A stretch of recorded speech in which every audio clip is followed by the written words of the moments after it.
굿모닝. 오늘도 주님의 은혜 안에서 또 새로운 아침이 시작되었습니다. 주님의 은혜와 평강이 사랑하는 성도님들 심령에 가정에 충만하기를 소망합니다.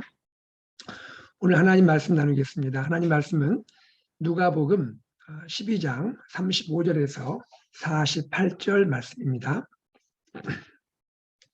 누가복음 12장 35절에서 48절 말씀을 봉독하겠습니다. 허리에 띠를 띠고 등불을 켜고 서 있으라. 너희는 마치 그 주인이 혼인집에서 돌아와 문을 두드리면 곧 열어주려고 기다리는 사람과 같이더라.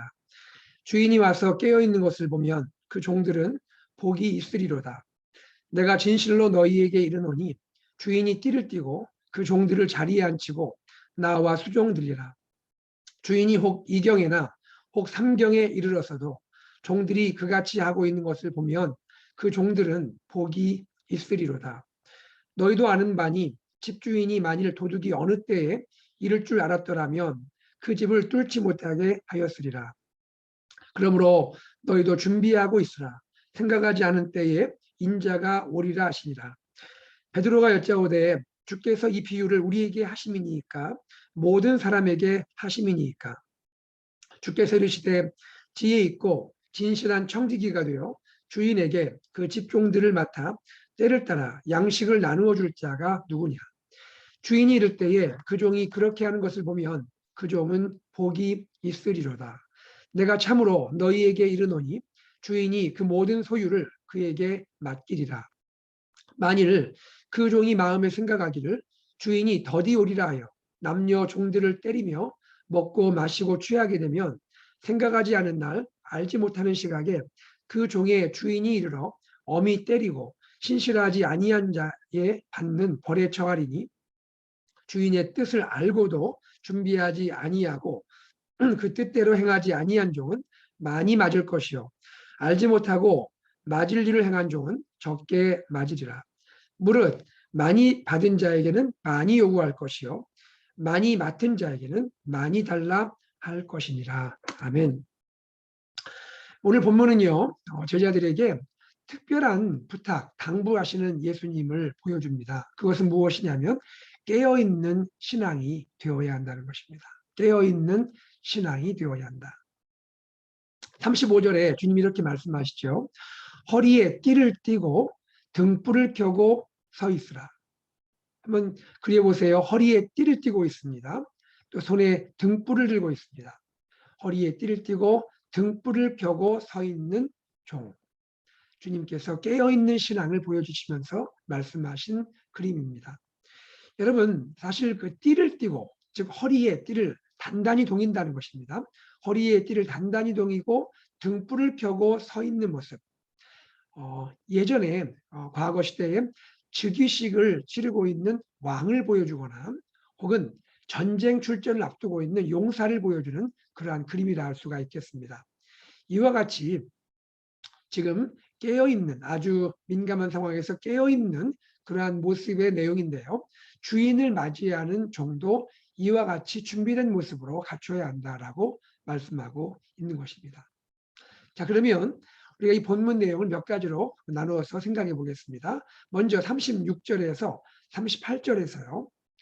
주님은 비유를 들어 말씀해 주시는데 주인을 기다리고 있는 종의 비유를 보여주고 계십니다. 여러분 주인이 혼인집에 다녀와서 집으로 돌아오는 그러한 장면인데요. 아시듯이 당시 유대인의 풍습에 따르면 그 당시의 결혼은 주로 저녁에 진행이 되었습니다. 저녁에 결혼식이 진행되고 결혼식을 마치고 그 주인이 늦은 시간에 집에 돌아오는 그러한 광경을 한번 생각하시면 되겠습니다. 이 주인이 늦은 시간에 집에 돌아오는데 종이 자지 않고 기다리고 있다가 주인이 오면 신속하게 문을 열어주고 주인을 환영하는 그러한 훈훈한 아름다운 모습이 보여주고 있는 것이죠. 주인이 돌아왔을 때 그 시간이 아주 졸린 시간인데 아주 피곤한 시간인데 깨어있는 종을 보게 됩니다. 주인이 어떤 마음이 들겠습니까? 와, 참 너무 귀하다. 너무나 참 신실하다. 너무 충성스럽다 여기지 않겠습니까? 그런데 이 주인이 종을 대하는 이 대하는 이 모습의 표현을 보면 아주 특별한 것을 볼 수 있습니다. 주인이 이 종을 섬기는 모습을 보여줍니다. 한번 보세요. 37절에 보시면 주인이 와서 깨어있는 것을 보면 그 종들은 복이 있으리로다. 내가 진실로 너희에게 이르노니 주인이 띠를 띠고 그 종들을 자리에 앉히고 나와 수종 들리라. 여러분, 이것이 낯설지 않습니까? 어떻게 아무리 종이 주인을 기다리느라 깨어있다 할지라도 주인이 돌아와서 그 종들을 자리에 앉히고 본인이 띠를 띠고 나와서 수종을 들 수가 있겠습니까? 그 고대 노예 시대에 한번 생각해 보세요. 이것이 가능한 일입니까? 여기에서 무엇을 보여줍니까? 먼저는 이 종이 참 복된 종이다. 충성스럽고 신실한 종으로 섬기는 이 종이 참 복된 종이다 하는 것을 볼 수 있고요. 동시에 이 종을 대하는 주인이 얼마나 겸손한 주인인지를 볼 수가 있게 되는 것이죠. 얼마나 겸손합니까? 본인이 오히려 허리에 띠를 띠고 그리고 종을 자리에 앉히고 수종들은 서빙하는 주인입니다. 여러분, 이 장면 뭐 떠오르는 것이 없습니까? 바로 우리 예수님의 모습 아닙니까?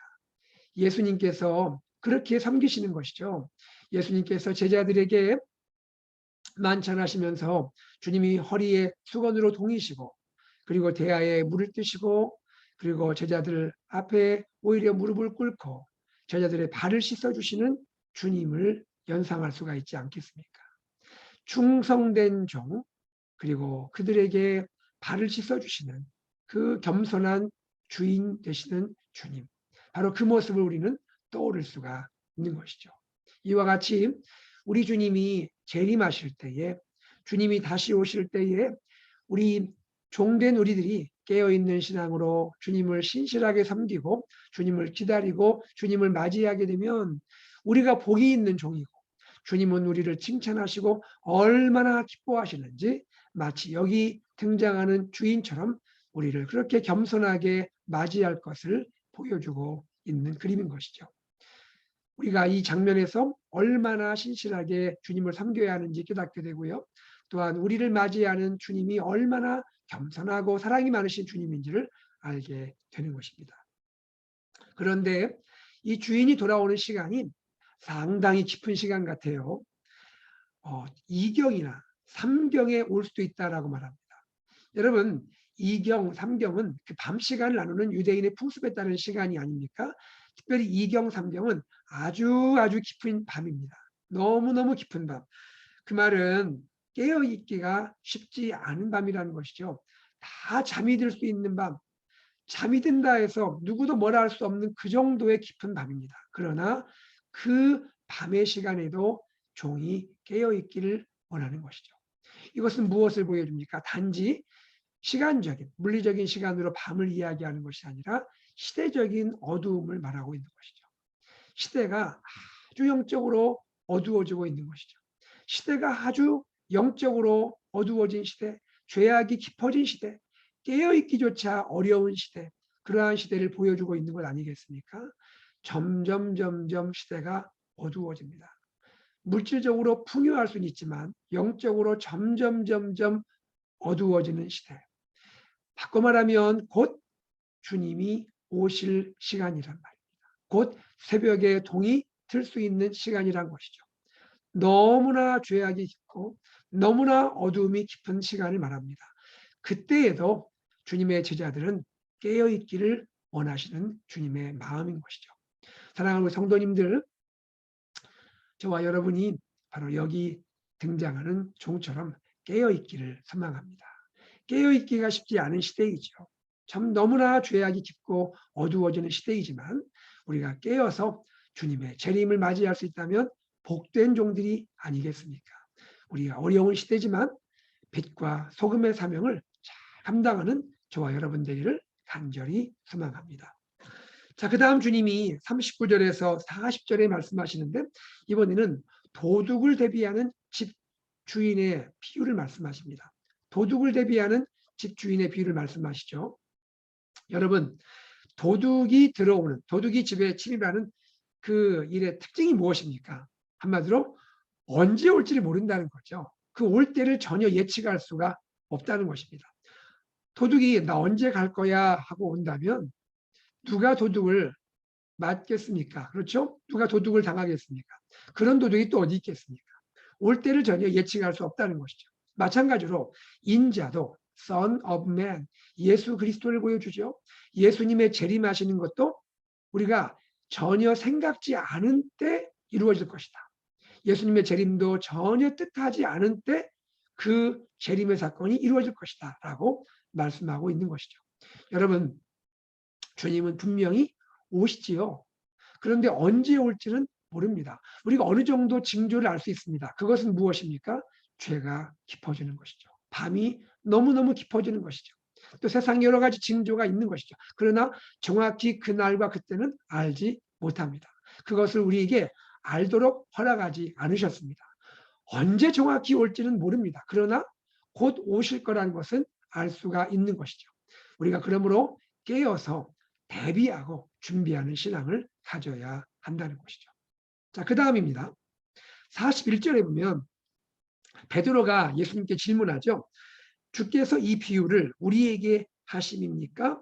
모든 사람에게 하심입니까? 베드로가 참 보면 참 특별한 때 주님께 질문하는 그러한 일들을 보게 되는데요.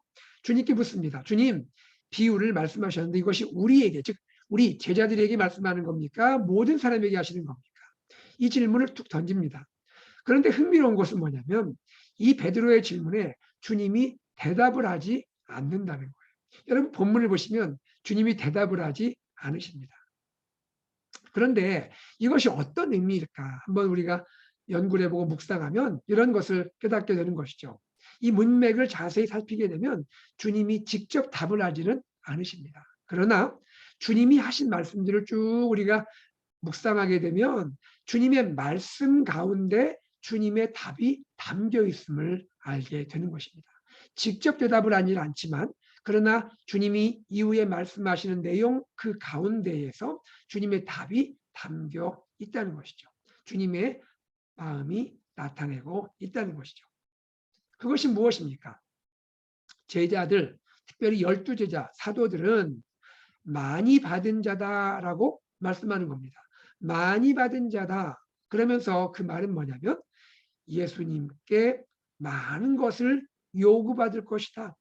많은 것을 받은 자이니 많은 것을 요구받을 것이다. 라고 말합니다. 즉 제자들에게는 이렇게 적용될 것이고 베드로의 두 번째 질문인 모든 사람 이 질문에 대해서 주님이 뭐라 말씀하십니까?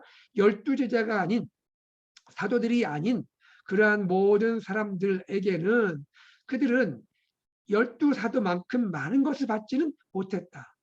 즉 다시 말해서 주님의 재림을 온전히 알지 못하고 주님의 재림을 다 깨닫지 못해서 잘못 행할 수가 있겠다. 모든 사람들은 제자들과는 좀 다를 수 있겠다. 그러므로 그들이 행한 거에 대해서 벌을 받게 될 때 12제자에 비해서는 그렇게 많은 벌을 받지는 않을 수 있다. 적게 벌을 받을 수 있다라고 주님이 말씀하고 있는 것입니다. 12제자와 모든 사람을 분별해서 주님이 말씀하고 있는 것을 보여주고 있다는 것이죠. 자, 이 내용은 지금부터 계속 또 한번 살펴보도록 하겠습니다. 42절에서 44절에서 주님이 이렇게 말씀하십니다. 신실한 청지기의 비유. 다시 비유를 말씀하시죠. 신실한 청지기의 비유를 말씀하시는데요. 이것을 두 개 설명하십니다. 어떤 내용입니까? 주인의 재산을 맡아 잘 관리하는 청지기가 있다는 것이죠. 주인의 재산을 맡아 잘 관리하는 청지기가 있는데 그들은 다른 종들에게 양식을 나누어 주는 자다라고 말하고 있습니다. 특별히 여기에 청지기는요. 12제자를 포함한 교회의 지도자들을 보여주고 있는 것이죠. 12제자뿐 아니라 교회의 지도자들. 그들에게는 그 집 종들을 맡아 때를 따라 양식을 나누어 줄 사명이 있다라고 말씀하고 있는 것입니다. 어떤 사명일까요? 그것은 먼저는 때를 따라서 그때그때 적절한 때에 따라서 양식을 나누어 준다. 교회 안에 있는 하나님의 종들에게 하나님의 그 때에 따라서 양식을 나누어 준다. 즉 주님이 맡기신 귀한 사명을 온전히 감당한다라고 말할 수가 있겠습니다. 특별히 여기에서 우리가 한 가지 생각할 수 있는 것은 무엇이냐면요. 교회에 섬기는 지도자들은 주님께서 교회 안에 하나님이 세워주신 그러한 종들, 교회 안의 지체들에게 하나님의 사랑의 마음으로 필요들을 채워주고 공급할 사명이 있다라고 말씀하고 있는 것입니다. 대표적으로 우리가 사도행전 6장에 보면 그렇죠. 사도들이 결국 교회에 세우신 집사들과 함께 구제받아야 할 많은 과부들을 사랑으로 섬기는 모습을 보여주고 있는 것입니다. 교회 안에 있는 지체들, 연약한 지체들, 필요가 있는 지체들에게 하나님께서 맡겨주신 귀한 양식들을 그때에 따라서 나누어 줄 수 있는 그러한 청지기로 살아야 하고 섬겨야 할 것을 보여주셨는데 그것이 사도행전 6장에서 우리가 볼 수 있는 한 가지 사건이라 할 수가 있겠습니다. 이와 같이 주님의 재림을 준비하는 신실한 청지기는 교회 공동체 안에서 섬기고 나누고 베풀어주는 일을 감당해야 한다는 것입니다. 그런데 여기에서 여러분 한 가지 특별한 것을 볼 수 있는 것은 그 직종들을 맡아 때를 따라 양식을 나누어 주다라고 했죠.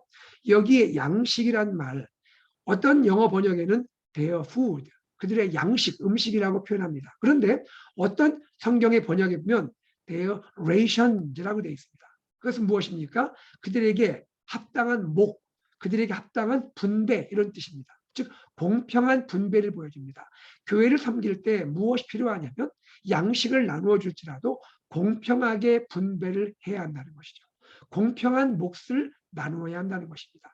교회를 섬길 때는 치우침이 있어서는 안 된다는 것이죠. 공평하게 하나님의 뜻에 따라 필요한 자들에게 공평하게 잘 나누어주는 그래야 교회가 은혜롭고 질서 있는 나눔과 섬김이 이루어져야 할 것을 말씀하고 있는 것입니다. 교회를 섬기는 저 또 사랑하는 우리 귀한 교회 지도자들 모든 리더들 우리 모든 분들이 주님의 마음을 가지고 공평하게 치우침이 없이 섬기고 나누고 베풀어 줄 때 교회가 은혜롭고 질서 있고 하나님의 영광이 나타날 수 있음을 보여주고 있는 것입니다. 우리에게 항상 지혜가 필요하다고 말씀할 수 있다는 것이죠. 또한 그뿐이 아닙니다.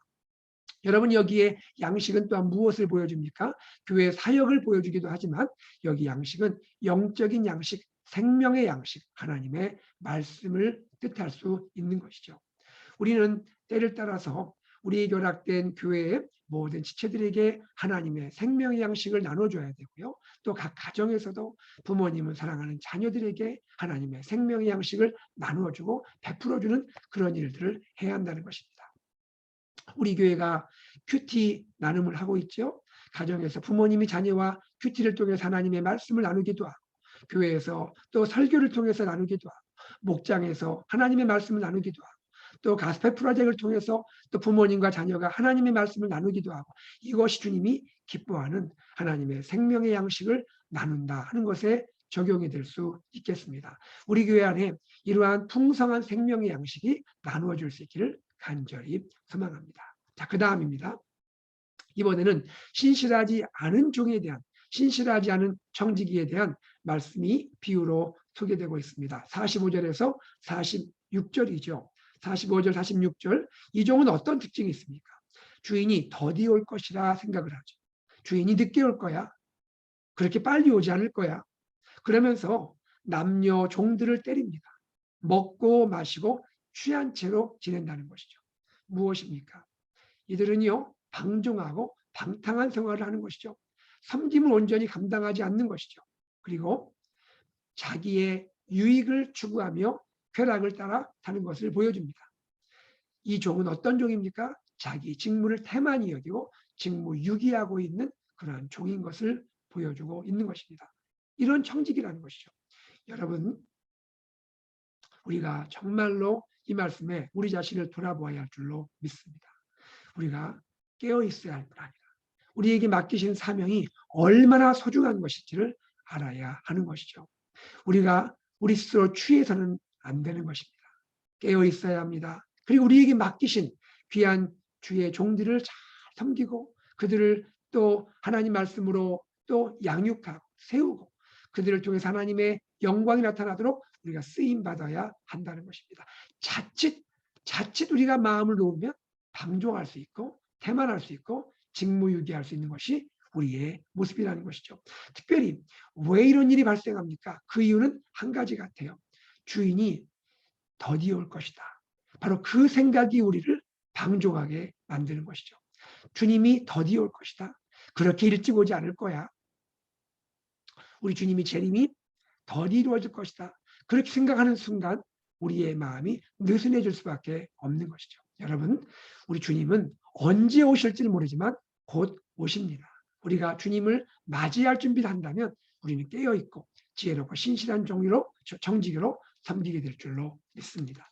자, 그런데요, 이러한 대만이 여기고 이렇게 직무유기하는 종들에게 주님이 벌을 주시는데요. 먼저 신실한 종에게는 칭찬하시고 복을 주시고 주인이 오셨을 때 더 많은 소유를 맡긴다 하시고, 또 반대로 대만하고 직무유기한 종들에게는 주님이 돌아오셔서 심한 벌을 내리십니다. 그 내용이 45절에 나오죠. 46절, 생각하지 않은 날 알지 못하는 시각에 그 종의 주인이 이르러 엄히 때리고 신실하지 아니하는 자의 받는 벌에 처하게 될 것이다. 여기 엄히 때리다라는 말이 나오죠. 엄히 때린다. 두려운 말이 아닙니까? 그런데 이 표현을 우리가 연구해 보면 이런 것이 있습니다. 여러분, 과거에 여러분 언약을 맺는 거 기억하시죠? 창세기 때도 그렇고 언약을 맺는 거. 언약을 맺을 때 언약을 체결하고 그것을 지키지 아니할 때 두려운 벌이 따르죠. 그 언약을 체결한 자를 어떻게 합니까? 그 짐승을 둘로 쪼개는 것을 보여주죠. 바로 그러한 표현이 여기 등장을 합니다. 무엇을 말합니까? 이것을 신실하게 감당하지 않으면 언약을 파기하는 자가 쪼개어지듯이 그렇게 쪼개어지는 그러한 벌을 받을 것이다 라고 말하는 거예요. 매우 두려운 하나님의 벌을 말하고 있습니다. 여기에서 우리가 동시에 무엇을 알 수 있냐면 주인과 종은 단지 무엇을 맡기고 단지 무엇을 위임한 것이 아니다라는 것을 알 수가 있는 거예요. 그 기초가 무엇입니까? 언약에 기초하고 있다는 거예요. 단지 무엇을 맡기고 위임하는 것이 아니라 그 기초에 주인이 너무 사랑해서 너무 내가 기뻐해서 그에게 언약을 기초해서 사명을 맡겼다는 것입니다. 그 십자가의 사랑, 십자가의 은혜의 언약을 기초해서 종들에게 그 사명을 맡겼다는 거예요. 언약적 사명임을 보여주고 있다는 것입니다. 그걸 바꿔서 말하면 무엇입니까? 주님의 은혜를 알고 십자가의 은혜를 알고 주님을 사랑하는 우리에게 맡겨진 사명인데 우리가 어찌 이것을 가볍게 여길 수가 있겠냐는 그런 말입니다. 언약을 안 자가 어찌 그 사명을 소홀히 여기겠느냐라고 말씀하고 있는 거예요. 바로 그러한 언약의 기초에 있으니 그것을 방기하고 태만히 여기고 직무유기한다면 얼마나 주님이 마음이 아프겠느냐라고 말씀하고 있다는 것이죠. 그러니 거기에 따라 책임을 지지 않겠느냐라고 말씀하고 있는 것입니다. 자, 그러면서 주님 마지막에 말씀하고 있는 것이죠. 그것이 무엇입니까? 47절, 48절에 말씀하고 있죠. 이렇게 말씀하십니다. 주님의 뜻을 알고도 준비하지 않은 자가 있고 알지 못하고 맞은 일을 한 종이 있을 것이다. 베드로의 질문에 대한 주님이 답이 은연중에 담겨 있는 것이죠. 모든 것을 알고 그리고 준비하지 않은 종과 알지 못하고 맞을 일을 한 종과는 차별이 있을 것이다. 차이가 있을 것이다. 알고도 준비하지 않고 그 뜻대로 행하지 않은 자 많이 맞을 것이다. 책임이 클 것이다. 그러나 그만큼이 아닌 자는 그만큼 책임은 덜할 것이다 라고 말씀하고 있는 것이죠. 그럼 주님이 뭐라 말씀하십니까? 많이 받은 자에게는 많이 요구할 것이고 많이 맡은 자에게는 많이 달라 할 것이다. 저는 이 말씀이 한편으로 참 부담스럽고 책임이 있고 또 두려운 마음이 듭니다. 그렇죠? 권한이 많이 부여되었잖아요. 교회를 섬길 때 많은 권한이 부여됐고 또 많은 기회가 주어졌지 않습니까? 그만큼 주님이 많은 것을 요구할 것이라는 거예요. 그만큼 많은 책임이 따를 것이라는 거죠. 그러므로 우리는 교회를 섬길 때 직무를 감당하고 직분을 맡고 또 사명을 맡게 될 때 정말 하나님 앞에서 두렵고 떨리는 마음으로 우리 사명을 겸손하게 신실하게 감당을 해야 한다는 것이죠. 교회 리더로 섬기는 것, 또 교회 여러 가지 직분을 감당하는 거 너무너무 귀하고 소중하고 그것은 정말 이 세상 무엇과도 비교할 수 없는 소중한 축복이 맞지만 그만큼 소중한 책임이고 그만큼 소중한 직분이기에 우리는 깨어 있어야 되고 우리는 나 자신을 겸손히 여겨야 되고 하나님 앞에 신실하게 사명을 감당해야 한다는 것입니다. 우리가 이러한 마음을 가지고 오늘도 주님을 섬기고 교회를 섬기고 또 가정을 섬기고 우리에게 허락된 일상 삶에서 깨어있는 신실한 그리스도인으로 살아가는 것이 얼마나 중요한지를 다시 한번 생각하고 그러한 주의 종으로 섬길 수 있는 저와 여러분 되기를 간절히 소망합니다. 함께 기도하겠습니다. 하나님 아버지 감사합니다. 오늘도 우리에게 주의 말씀을 깨닫게 하시니 감사합니다. 주님 깨어있는 신앙 우리에게 허락해 주시고 깨어있는 신앙으로 이 깊은 어두움과 같은 시대를 살 수 있게 하여 주시옵소서. 하나님 아버지 우리에게 이 귀한 직분을 허락해 주시고 사명을 맡겨주시고 하나님 우리를 축복해 주심을 감사합니다. 하나님 사명을 맡은 자, 직분을 받은 자로 우리가 그만큼 책임이 큰 것을 알게 하시고 또한 우리에게 그리스도 예수의 십자가의 언약적 사랑이 우리에게 있고 그 언약의 사랑을 기초해서 주님을 섬기는 것임을 알게 하시고 항상 주님을 의식하며 주님 다시 오실 날을 기억하며 우리가 하나님 앞에 깨어있는 그러한 종으로 신실한 청지기로 잘 섬겨서 우리 주님을 기쁘시게 해드리고 주님께서 또 우리를 사랑으로 맞이할 수 있도록 우리 그날을 준비하면서 섬길 수 있도록 축복하여 주시옵소서. 교회에서 가정에서 일상의 삶에서 학교에서 직장에서 하나님 모든 삶에서 깨어있는 그리스도인으로 빛과 소금으로 살 수 있게 하여 주시옵소서. 감사드리며 우리 주 예수 그리스도 이름으로 기도드리옵나이다. 아멘. 이 시간 함께 기도할 때에 먼저 교회를 위해서 기도합니다. 예수 산책 AKBC 말씀 공동체, 제자 공동체, 미셔널 공동체로 나아가게 하여 주옵소서. 교회를 섬기는 모든 리더십을 하나님 축복하여 주시고 사랑하여 주옵소서. 하나님 우리 교역자, 사랑하는 장로님들, 집사님들, 권사님들, 목자, 목녀, 또 교사 여러 가지로 섬기는 우리 귀한 섬김의 봉사자분들 하나님 앞에 신실하게 섬기게 하여 주시옵소서. 기도해 주시고요. 또 교회 여러 가지 행사를 위해 기도하겠습니다. 도의 무릎 기도회, 또 목요 기도회, 중보 기도를 위해 기도해 주시고 이번 주 목장 모임을 위해서 여러분 기도해 주시고 또 이번 돌아오는 주일에 결산 공동회에 위해서 하나님께 기도해 주시기 바랍니다. 그리고 1:1 제자 양육 하나님 은혜 가운데 인도자반 잘 진행되고 동반자반 잘 연결되어서 하나님 한 분 한 분 주님의 제자로 세워지게 하여 주옵소서. 또 아름답게 진행되는 귀한 커피 브레이크 성경 공부를 위해서 기도해 주시기를 바랍니다. 또 곧 돌아오는 3월 10일 목자 목녀 이를 영성 세미나를 위해서 기도하시고 준비해 주시기를 바랍니다. 그리고 이어서 우리가 마지막 기도할 것은 하나님 아버지 우리 다음 세대 축복해 주시고 특별히 하나님 가스펠 프로젝트가 정착되도록 은혜 허락하여 주시고 하나님이 예비하신 귀한 우리 유스 패스터 은혜 주시고 축복하셔서 우리 사랑하는 우리 유스의 자녀들을 하나님의 말씀과 사랑으로 잘 세우도록 은혜 허락하여 주시옵소서 기도하시기 바라고요. 또 선교 중보기도 탄자니아 서정호 선교사님과 우리 교회에서 또 목장에서 후원하는 선교사님들 위해서 기도해 주시고요. 또 김상훈 집사님, 손효순 집사님, 찰스 토마스 성도님, 김기원 권사님, 조현철 집사님, 그리고 이희영 장로님, 강일자 권사님 이외에도 여러 연약한 성도들을 회복되기를 위하여 기도해 주시면 감사하겠습니다. 함께 기도하고 일상으로 나아가겠습니다.